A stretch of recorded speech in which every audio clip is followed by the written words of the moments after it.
So here we are in a very, very special play area outside one of the preschool.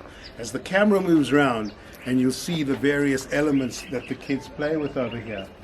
The lawyers amongst you are probably plutzing. You're probably imagining all of the cases that could be filed against this preschool because of the junk play yard. In Hebrew, this is called Chatzer Grutaot. In English, a junk play yard.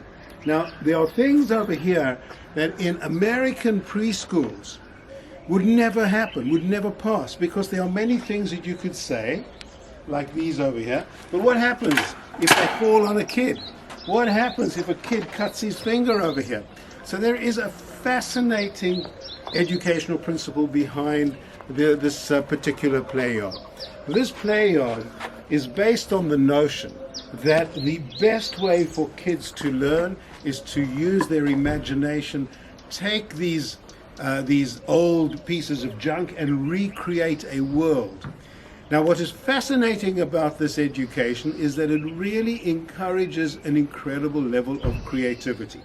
So I was once here with a group of preschool educators from one of the large Reform synagogues in the United States, Washington Hebrew Congregation, a wonderful congregation that I've had the great fortune to work with over the years. And I bring the preschool teachers to look at the junkyard, and they see a group of kids. Normally, of course, there'd be kids playing over here, but in the days of Corona, you know where they are, all at home. And they see the kids playing with some cardboard boxes and using some of the bits and pieces you see over here. And we stop, and in Hebrew, I ask the kids, "What are you building?" And they say, "Can't you see this is a magnificent castle?" The head of the preschool at Washington Hebrew turns around to me and the teachers and says, "Isn't this incredible? We just purchased for the preschool a very, very expensive piece of play equipment, a huge castle, and the children are just not interested in playing in the castle."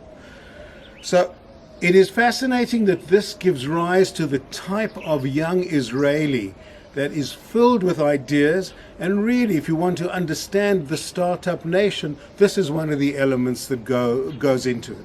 Teaching children from the get-go to be creative.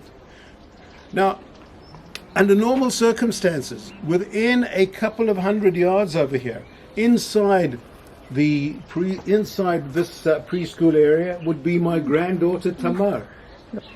Just across the way in another preschool, literally about 50 yards from where we're standing, would be my granddaughter Naomi.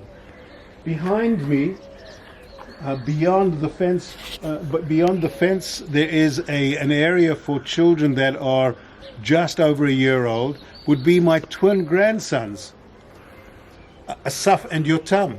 And of course, Ronnie, who's over here, looking at us so sweetly from her little present play area, would be just down the road, about 200 yards from where you are now.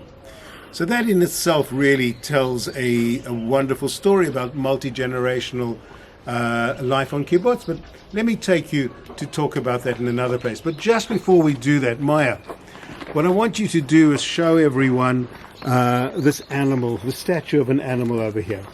So folks, when you see the statue of this animal, remember it, because we're going to have a look at another statue similar to this in a while when we talk about the Jewish identity of our community.